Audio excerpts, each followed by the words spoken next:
Today's Tuesday, February the 4th. This is conversation number 3 with Dr. Dan Matthews. Got some news for us today, right, Dr. Dan? Yes, there's always new things coming in, and we probably have plenty to talk about. This came in, it came in the Friday after the group healing we had back in the end of January, but this particular one is the 6 postulates of wisdom. There are 3 fuels of consciousness. One is knowing, and that only comes from our inner divinity, the holiness of life that beats our heart. If we're connected to that, we get knowing consciousness. And then there's understanding is another fuel of consciousness, and understanding comes from comprehending your life lessons. And then the third form of fuel of consciousness is belief, and that's what all the human shadow world is in, is belief consciousness. And it's kind of a hearsay type of consciousness from the outer that you get from like social media and, people's opinions about things that they have no expertise in, that kind of stuff. If they had expertise in it, it would be understanding. But unfortunately, it seems like the people that like to gab the most know the least and understand maybe nothing. I don't know, but anyway, all of the turmoil in life will be based around belief consciousness. That fuel causes us to separate because of our differences, only see the little picture in life, and refuse responsibility of our own creation. We want to blame it on something outside of us. But wisdom is a function of understanding. I was kind of surprised it had nothing to do with knowing consciousness, but it is actually a functioning of understanding. And, the human shadow world, I call it the school of understanding, is about having life lessons. And if you learn your lesson, you acquire understanding, and that's the purpose of the human school of understanding that we call the downfall world. But that's where the human shadow of belief consciousness is dominant, and that's exactly what's purging off the planet right now, out of people, institutions, and the like. And that's really the source of all of the chaos in life. And but understanding is about learning your lessons in life, and wisdom turns out to be understanding plus gratitude. In other words, being thankful for your lesson. Well, that's initially very difficult because your lessons usually are about pain of some kind. It's maybe the cosmic two before or something like that, or just a general butt kicking we all get from time to time, trying to learn our lessons in life. So we have charged feelings about the experiences, so it's difficult to be grateful for a while until the fire kind of goes out. But as understanding mellows and ages, wisdom, because you can become grateful for the experience that gave you that understanding, and that's the moment that your understanding transforms into wisdom. And so that's a very wonderful thing. And this Sunday, we will integrate into the Trinity of O-ness of humanity, the Holy O Earth, and the inner Earth, these 6 postulates of wisdom. And, just like truth last week, wisdom actually comes from connections to things that we all used to be connected to, but we all got disconnected from as we went into isolation, into the human shadow world, the school of understanding, and we lost all of our connections. Well, there are primary contacts of each one of those 3 things: humanity, the Holy O Earth, and the inner Earth. And wisdom involves 6 levels of our consciousness, all of them except the bottom 2, which are the unconscious and the subconscious. It'll start at our conscious mind, then the collective of mass conscience, and then our 4 divine consciousness: Christ conscious, cosmic conscious, goddess conscience, and androgyne conscience. Those 3 those 6 levels of consciousness are connected to the primary contacts of the Trinity of Oneness of humanity, the earth, and the inner earth.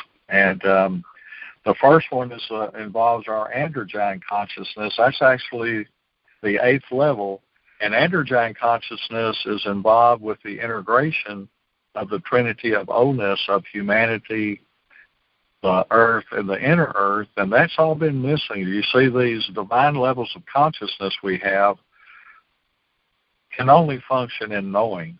They do not function in belief. And so they've been dormant throughout the whole downfall world of our human condition, of our shadow of belief consciousness. And so they just have not been able to function. And so in the human world, you basically are confined to an unconscious, subconscious conscience and a collective conscience. But this first apostolate, we're connecting our androgyne consciousness with Stonehenge. And Stonehenge is one of the 2 primary contacts of the Holy Old Earth. And then we go down to the second postulate, and it's about connecting the Christ matrix grid in the inner earth with our goddess consciousness.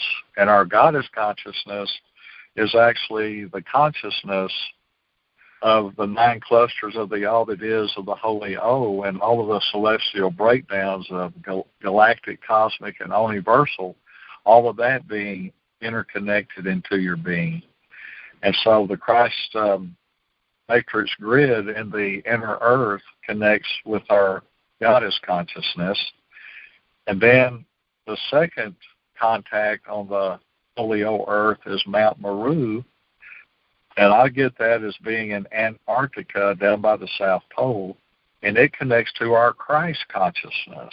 And our Christ consciousness is what allows us to set forth on our sacred journey. It's when we finally get to the point of handling our issues and stuff, instead of integrating our shadow into our issues, we integrate our higher power, and that's what starts getting results. And so that's a critical thing. And so it's going to be connecting into Mount Meru, and then our cosmic consciousness, which is the consciousness of our inner divinity.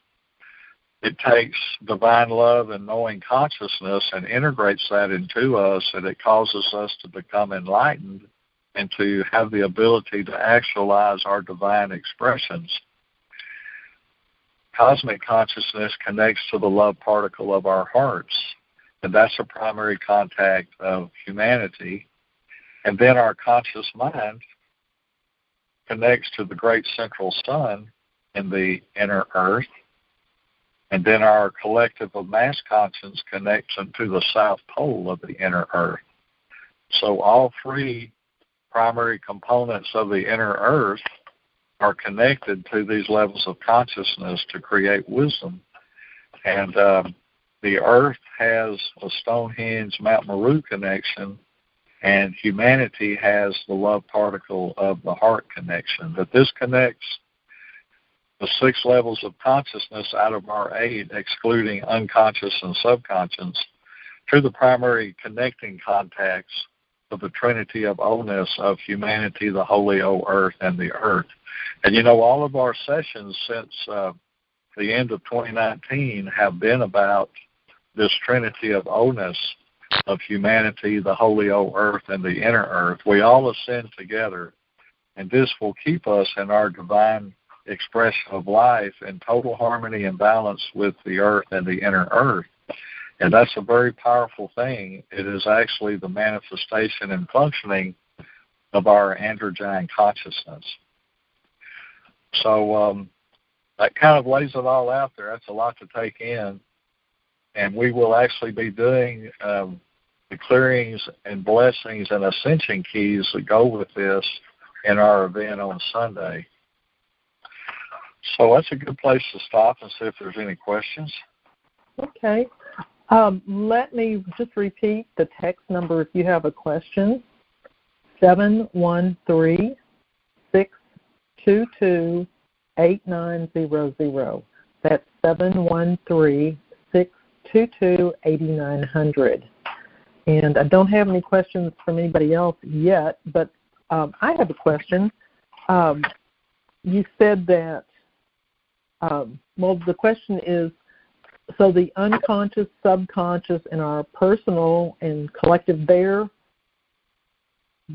run by belief. Are those the ones that operate in belief? Because you said the top four, the divine, are function in knowing only. So yeah, no, what I said is the bottom four can function in belief, but they're train wrecks. They function much better in knowing.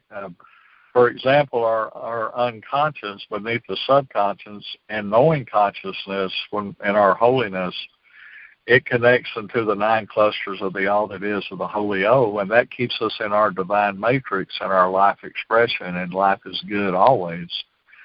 But that all got disconnected at the Big Bang when a tenth of this universe was broke off to make the universe to house the human downfall world. Our unconscious was disconnected from the 9 clusters and became the gateway to the underworlds where the carnage of our past lives and lineage patterns are stored. And so things become quite the opposite, from what the fuel of their consciousness is.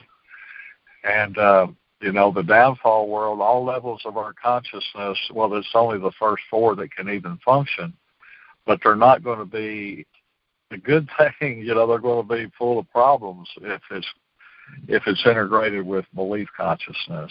And so knowing consciousness, it's almost 180 degrees difference. And the specialty bodies of our soul are the only ones of our soul, spirit, and presence that can function in belief. The other ones of the specialty bodies of our spirit and presence cannot function in belief. And this is why the masculine is dominant in the downfall world. It's a patriarchal. And because the soul is the masculine. And but like the ego, when it's functioning through knowing, gives us appreciation, approval, and acceptance. When it functions through belief in the shadow world, it's fear, pain, and punishment. And the inner child and knowing gives us joy, happiness, and adventuresome spirit in our divineness. But in our shadow, it's a screaming, crying, fitful child. And then our adult body of the soul and knowing consciousness gives us discernment, wisdom, and right action. But in belief consciousness, it's going to be anything from indecisive, procrastination, to 1,000 different train wrecks. And so they do function, but they are not in harmony and balance at all. And so that's that unconscious and subconscious, they function way differently depending on if they're integrated with knowing our belief. So that's my long answer to that. I'm sorry it got so great. So no, that's what we like about these calls. Okay, I have 2 questions that have come in. So the first one is, do all of the projected timelines, that being the dates for change, do they stay the same, or is it possible they will accelerate? Well, I never know until I'm told, and I haven't been told that. And so I'm just kind of sticking with what I was told until I'm told different. And so I haven't gotten any change in the timelines. And so it's all on go as far as I can tell. And, most of the change will happen at the end of the timelines, not at the first of them. The first of them, it's a trickle, but by the end, it's a tidal wave. Okay? Mm-hmm. So we got a lot to do between now and the end of September of purging not only people, but the institutions of humanity. And my hope is that as these levels of higher consciousness, just like the androgyne consciousness came in between Thanksgiving and Christmas, and its purpose in the shadow world is to purge the institutions of humanity. Well, it got busy on our government real quick, But there's other institutions of humanity that are up to be purged, and it'll be happening here as we go forth into this year. And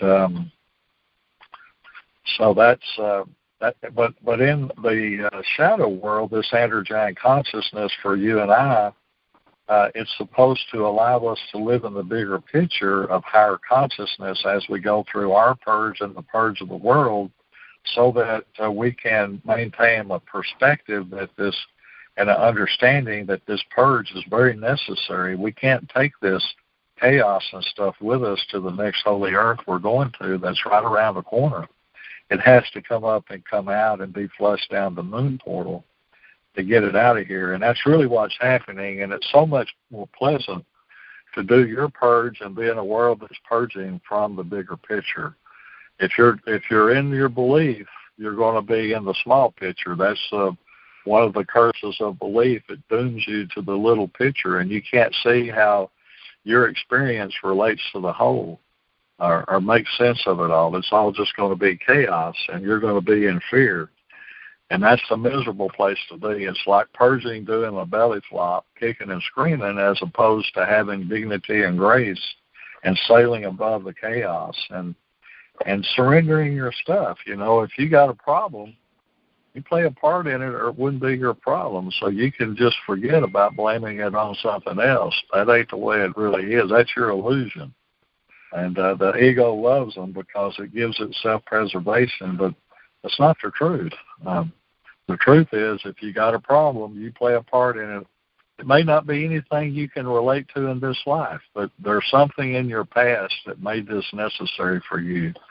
And I'm finding that that's what this purge is all about. It's triggering stuff in people from long ago that's giving their response to what's happening now a heavy-weighted perception. And it's not just about now you're responding to, but it's this plus a track record that can go back into BC dates, you know. But anyway, so yeah, that's the way I see that. Okay. I have some other I have three more questions that have come in. The first one is, okay, we know that if we do a private session with you, you do a lot of purging for us. Is that accurate? Very much so, especially if you come to your session with problems you want me to look at. Okay. If you come to to the session, well, you say, hey, life's going good. I don't have any problems. Well, then we're going to work on advancing you into these higher consciousness. But whatever your priority is what Spirit wants to work on. Gotcha. Well, let me ask you this. So in between having the session with you, which in my case is usually about every 3 to 4 weeks, what can I do individually to keep the momentum, to keep cleaning the house over here? The main thing to do is to live the parable of being a Christ-through being. And that means open your heart and mind and learn to surrender your problems to the higher power. And that is the divinity of life that beats your heart. That is the part of you that's all-knowing. And then all you got to do is yield to the will of your inner holiness, and that means learn to follow the whispering voice and the gut knowing it gives you. And thirdly, show up in your day without apprehension and take that next step in trusting the divine flow of life. That'll open a door to miracles to come into your life, and abundant opportunity and goodness will come your way. That's what people do in the meantime. That is the easy button in the whole ascension thing. And it's so sensible because when you do the parable, you're putting your light into your shadow. When you do the human thing, which is to try to figure it out and fix it yourself, you're putting your shadow into your shadow, and you're trying to heal your problems with the same level of consciousness that made them. That's never going to work. So if you want results, and you don't realize it, but when you're trying to do it yourself, coming from the belief of your ego, you're telling the Holy Order what it's allowed to be, or you're not going to accept it. When you do the parable, you're allowing you're allowing the holiness of life to show, tell, and lead you, and you follow, and it works. And so that's your choices, and that's what you do. You do the parable. Okay. Here's a question. Do I create everything that happens to me with just my thoughts? If so, then do I say I'm God? There's a linkage of manifestation, okay? You manifest your life in accordance to the laws of life. And where it all starts is with your attitude. If your attitude is programmed by the belief of your ego, you're going to have negative thoughts and feelings. You're going to make poor choices and decisions. And how that aligns with the laws of life is going to manifest pain, misery, lack, limitation, things you don't want. And that really is living proof that, hey, you need to go back to the drawing board and refigure what's going on here, because this proves you're not doing something correctly. On the other hand, if your attitude is programmed by the knowing of your inner holiness, you're going to have positive thoughts and feelings, make divine choices and decisions, and how that aligns with the laws of life is going to manifest that which glorifies your inner divinity, benefits you and everyone else, and makes loving, joyous, kind feelings into life. And that's the bullseye, and life is a demonstration. You cannot con or manipulate it. If you got problems, hey, you got some problems back here in your linkage that manifested this. So that's the way I handle that. Okay. What about the God part? Well, you're a creator. God's a creator. And you create with belief. You're not going to like the results. You create with knowing you'll like the results. So, yeah, we are co-creator. But we don't control the laws of life, and how the brew we cook up manifests into life is the proof of the pudding. And, people that manifest pain and misery and have a terrible life, they create just like those that have a good life. And so that's how that works. Mm-hmm. As a man thinketh in his heart, so is he. Yeah. World teacher. Okay, next question is, where does one start on this journey? Do you suggest a book to read? Well, I found the books, I like positive things. I like Hallmark movies. I like happy endings. That's just my nature.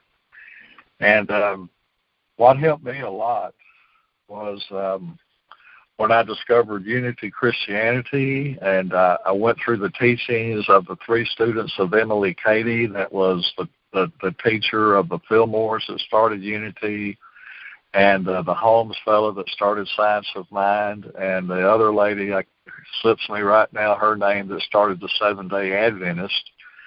I checked those out, and then I did lots of studies with different denominations of Christianity. I checked that out, and then the last set of books I read was the Teachings of St. Germain, and they were amazing. They really helped a lot. And at the time I did that, I think there were 14 of them. I think now there might be up to around 20. And they're really awesome books. You gave that out last time, but those are books that I recommend. I was told when I was given this gift after my near-death experience to not read any more books on the subjects of metaphysics, because I needed to get this stuff honest. And so I haven't been into books since I've been on my yellow brick road, as I call it. And because I don't want other things to influence my head. I just want the good Lord to lead me down the road, and I'm going to follow. And it's gotten me this far. So, but the parable, living the parable, is the easy button in the ascension process. If you'll just do that, you'll have time to do everything else your life demands, and you'll get better at it as you practice. It's like learning to ride a bicycle. You couldn't do that the first time you tried it, but if you persisted, you got good at it. You can get good at doing the parable. You can get good at making divine decrees. You just have to practice this stuff. Okay. Okay. That's all the questions I have right now. But I did have a text from someone who was trying to get on the call, so apparently you can't get in after a while. Okay. So let people get on about 5 minutes early, get your place. Okay. There's one thing else I need to say about that last question, something that's really helpful. And, there's the thing about human nature, a lot of times it leads us into these positions where we're on both sides of the fence. And you normally can't have things on both sides of the fence. And one of these that I'm thinking of in particular is you have to get to a point in your life that you will take victory over your problem more than you got to be right or win. The human condition dictates you want to be right and win at first, but after lots of frustration, humiliation, and butt kickings, you finally get to a point that, hey, I don't have to be right and win. I just want victory over my problems. Boom.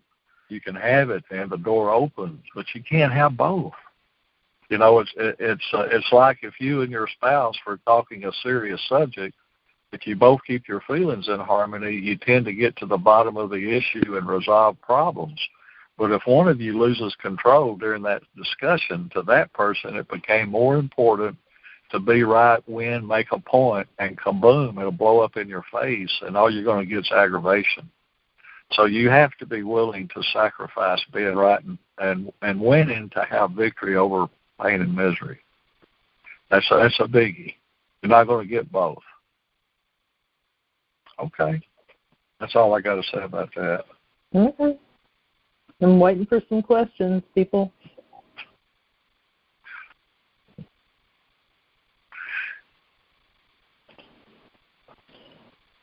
Do we have any way of knowing where we are, where we stand with regard to this purge? Like, the perfect rule, what percentage or? Well, it's every day a new record is set on that scale for sure. But the numbers have gone crazy on my end of it, of calculating things, clearing things up. I think we're getting to the depths of things, and the faster that a person, you learn to do the parable, you learn how to handle this stuff, the better off you're going to be. And but we got, it was a 6-year event. It's been going on for 6 years, and started at the full moon eclipse of September 2015. It'll go through September of this year, and it's been a tumultuous process. And that was the sacred function of Donald Trump, was to be the catalyst of the purge, and he did a splendid job. I guess we didn't need to keep going with that thing because it didn't happen, but it should be winding down here in September, and then we got the Armageddon rapture next year, and they're both actually processes of organization. And the Armageddon is the end of the world of belief consciousness, and it was almost like the conscious virus of the downfall world, where we went from knowing to belief, and that virus is fixing to leave the planet.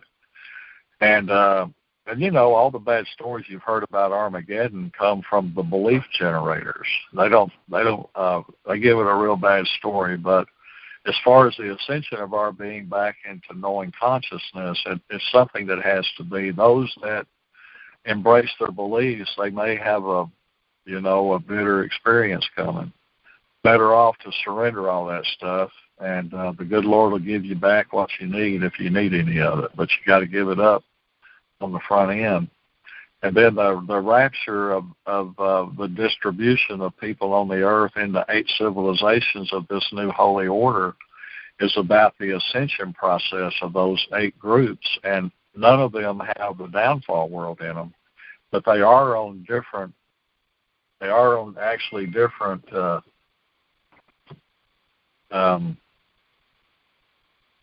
on different schedules, and So, that's all going to work out the way it's supposed to. But it's coming down the stretch here on the purge, and so you just don't want to fight things. Like, you ever tried to make yourself quit growing up, it hurts. Oh, your mic just got, we can't hear you so well, Dr. Dan. You there? Hello. Can you adjust your mic or turn your volume up? You just dropped down. Yeah, let me start my truck up. It shouldn't have dropped me down like that. Just a second. Okay, the Bluetooth will kick in here in just a second or two. Yeah, you're okay now. Got some more questions coming here, so let me just run through these. Are there any signs that hello? You good? You're a little distant. You're off in a tunnel somewhere. So that's better.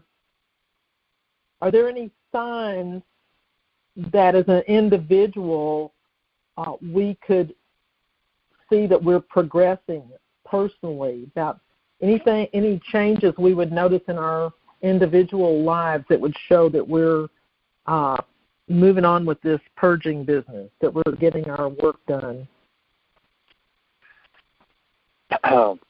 Well, when I first start working on people, I'm normally going to have a lot of stuff to move, and but there's people out there that have other systems of healing that do a great job with this too. So I'm thankful for them too, because it takes an army to get this done. And so, but the people that come to me, typically, when I first see you, there'll be a major cleanup to be done. And then pretty quickly, you're pretty much like everybody else. But just getting the initial stuff off of you is not that I'm the only person on the planet that does that. I'm sure there's a lot of other people that do too, but that's just kind of the way it is when people make their way into, getting a treatment by me. Normally they need a lot of cleaning up on the front end. They'll have all their carry-ons, which is what our inner holiness calls sin. And carry-ons are the distortions of your divine expression that you carry from one life to the next. It's a carry-on, like you carry your luggage on the plane, is what the term came from. But you don't get out of it by dying. You take it with you. And so getting rid of your carry-ons, the lion's share, there'll still be, there'll be less than 10 for each blessing we do after that, but you got hundreds of millions to get rid of on the front end. So you can generically in one treatment remove 99% of them, but still after that time, when you do clearings in the future, there'll be a few scragglers, but less than 10. So, you can't do everything generically. Some things have to be done specifically, situationally. Mm-hmm. Yeah. Okay. But in the day-to-day life, as you clear this stuff out, is there any signs that you would life change? Yeah. What happens is your consciousness starts expanding. And see, in the human world, you got these chronic issues and problems. Well, it's kind of like the analogy of your head's against the ceiling, but the problem's in the attic, and you just can't get to it. Well, that thing in the attic's going to remain your problem. The key is to expand your consciousness, make a bigger picture of life, and all of a sudden you encompass what's in the attic, and you'll see that thing in a new light of higher consciousness that'll lead to higher levels of understanding, and from that you'll change your mind and get free. And so, that's what starts happening. That's a beautiful thing. You start ascending, and you get above your problems, and they'll no longer be your problems. And it's a wonderful, satisfying, gratifying experience to heal old chronic injuries by expanding your consciousness. It's one of the grooviest feelings on the planet. It's really awesome. Yeah. So, am I here? It's like our upsets or our triggerings are really great opportunities to show us where to let go of something, so we can. Yes. Okay. Yeah, and that's how you weed your flower bed. You do it by integrating your inner divinity into your problems. And so you just go through your day. Some days are glorious and some days have issues. Well, always enjoy the glorious days and don't go looking for trouble on those days. Stay in the light with it. But on the days that transformation has to happen, those are different days, and there's a way to handle that. And the way I say handle it is for yourself to get small and your spirit to get big. And you do that when you open your heart and mind. You have to accept your problem as your own. You must have ownership to correct something. If your problem is caused by other people or alien invasion, you're stuck, But don't see it that way. If you got a problem, you play a part, I guarantee you. Now, there may be other things involved with your problems that are out of your control. But if you will correct the part that you contribute, I promise you, newfound wiggle room will appear and you'll get free. Mm. Yeah, if I'm the victim, I'm powerless. But the minute I take responsibility, I got a little say in the matter. Got some more questions here. And I just want to let you know, Dr. Dan needs to get off the call in about 5 minutes flat. So probably can't take any more questions today. But let me just go with this. Do you feel Trump is still active in that role? A lot of people, quote unquote, believe he is. Well, that's the key word, believe. And if you believe he is, you've got more to go. You haven't figured it out yet. Belief is hearsay. And the root word of it is right in the middle. It's lie, B-L-I-V. And that's just the way it is. People's opinions about the things in life they know nothing of, it's not going to be truthful. So, look for those key words, things that are, I'm not impressed with what people believe. I'm impressed by what they know and what they understand. That works. You can heal ignorance with knowing and understanding. You cannot heal ignorance with belief. It'll create the environment for ignorance to proliferate. And so that's the key. And when you get on social media stuff, it's all belief stuff. And it's people giving advice and strong opinions about things that they believe. I'm real leery of that. I don't go down that rabbit hole because it's going to wind up caving in on you. And I tell you what happens with these conspiracy theories, they keep moving the goalposts. They make prophecy that doesn't happen, and then they just make up another story. And I think that people that are vulnerable to this have a lot of emotional damage.